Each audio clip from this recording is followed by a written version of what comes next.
Dans ce tuto, nous allons étudier la propriété background. La propriété background permet d'ajouter un arrière-plan sur un élément. Donc un élément de type bloc généralement, donc ça peut être body, ça peut être div, h1, p, ou tous les éléments de type bloc comme header par exemple.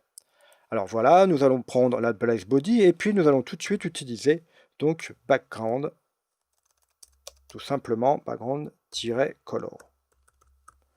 Donc deux petits points, et puis je vais ajouter une couleur. Alors la couleur qui s'appelle orange, donc on peut utiliser également un mot en tant que couleur. Donc jusqu'à présent nous avions utilisé des couleurs en hexadécimal, donc avec un dièse, mais on peut utiliser n'importe quelle couleur en anglais, par exemple blue, red, green, yellow ou bien orange.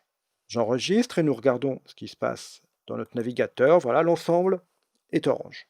Alors nous pouvons également ajouter à notre propriété background, donc utiliser une propriété background qui s'appelle background image, donc qui va permettre d'aller chercher une image et de la placer en arrière-plan. Donc URL, et je sais que mon image est située dans le dossier image, slash, et puis qu'elle s'appelle motif. Elle a été spécialement créée pour l'occasion, donc .jpeg. J'enregistre. Alors, je vais désactiver background parce qu'elle est sur fond orange et je ne voudrais pas que vous pensiez que l'on voit le fond orange en arrière-plan. Donc, background orange, c'est désactivé. J'actualise et nous voyons bien l'image qui est située en arrière, donc qui constitue une petite trame. Donc, elle se répète. Alors là, l'image a été prévue pour, mais si nous mettions une image non prévue, alors par exemple cette image-là qui s'appelle carré 3B, n'a pas été prévue pour pouvoir être placée en arrière-plan, voilà, elle se répète de manière peut-être moins intéressante que la précédente. Donc elle se répète en largeur et en hauteur. Alors nous pourrions ajouter une propriété qui est la propriété background repeat, qui permet en fait de spécifier si l'image est répétée ou pas. Alors no repeat permet de lui dire ne te répète pas, voilà, comme là. Elle est toujours unique. Mais nous pourrions également utiliser un repeat-x qui va la répéter uniquement sur la partie horizontale. Voilà. Alors de la même manière, nous pourrions utiliser repeat-y qui répéterait sur la verticale. Donc ça peut être intéressant si vous prévoyez une image, par exemple un dégradé qui part du bleu au blanc. Donc nous aurions un petit fondu assez sympathique. Donc ça, c'est une autre possibilité. Alors à présent, nous allons voir d'autres possibilités par rapport à cette propriété background. Nous allons essayer de réaliser une image en arrière-plan full screen, telle que nous pouvons le voir dans de nombreux sites aujourd'hui. Donc pour cela, je vais aller chercher ma fameuse propriété background image pour aller chercher une image, donc URL, et mon image est dans le dossier image et se nomme paysage. Paysage. Voilà, .jpeg.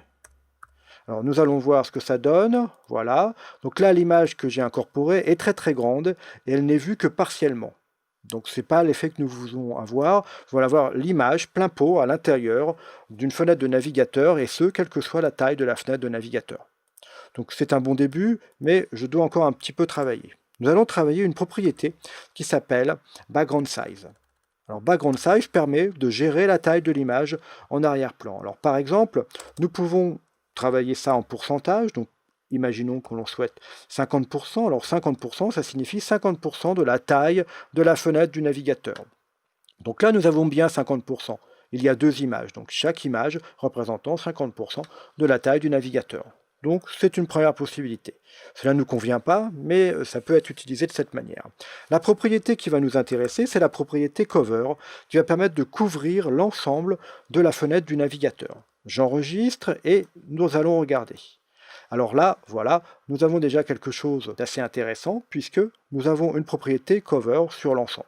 Donc pour l'instant, nous avons un petit problème par rapport à la hauteur, mais c'est déjà une première chose.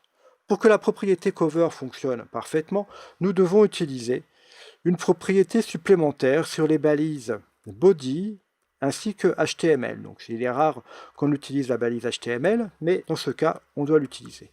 On doit utiliser une hauteur en lui spécifiant que la hauteur doit être de 100%. De cette manière, on va avoir une image qui va représenter l'ensemble de la page du navigateur. J'enregistre. Et voilà. Nous n'avons plus le petit problème que nous avions avant, qui était ce problème par rapport à la hauteur que l'image se dédoublait. Nous avons ainsi une bonne image complète. Alors, je vais même ajouter une propriété supplémentaire que nous aurons l'occasion de voir ultérieurement, qu'une propriété margin qui nous crée un petit ascenseur qui n'est pas très beau. Donc margin 0, voilà, hop. Et voilà, ainsi nous avons moins de difficultés par rapport à ça. Alors l'ascenseur qui reste là est un ascenseur du OH1 qui est situé ici. Je vais simplement ajouter une autre propriété H1, mais nous le verrons ultérieurement. Ces différentes petites subtilités de la mise en forme, margin 0 de la mise en forme en CSS. Voilà, de cette manière, nous n'avons plus d'ascenseur, tout va bien. Donc nous avons ainsi maintenant une image qui est parfaitement adaptée à la taille de l'écran. Alors pour l'instant, elle se réduit par rapport au bord haut gauche, hein, voilà, tout simplement, mais nous pourrions également lui dire de se réduire par rapport au centre. Bon, c'est ce que nous allons faire maintenant en utilisant une propriété qui s'appelle Background Position. Background Position, et on lui signifie Center dans la partie haut bas et Center dans la partie droite-gauche. Voilà, enfin, pour le droite et gauche et pour le haut et le bas. Voilà, alors il ne s'est rien passé à l'écran pour l'instant, mais lorsque nous réduisons, vous voyez, l'image maintenant se réduit par rapport à son centre. À la fois à droite et à gauche, des parties qui sont supprimées, qui sont recadrées. Donc voilà, nous avons terminé par rapport à cette propriété. Il y a d'autres subtilités de la propriété, hein, d'autres sous-catégories, mais la principale propriété qui nous intéresse ici est en l'occurrence cette propriété d'image en arrière-plan full screen.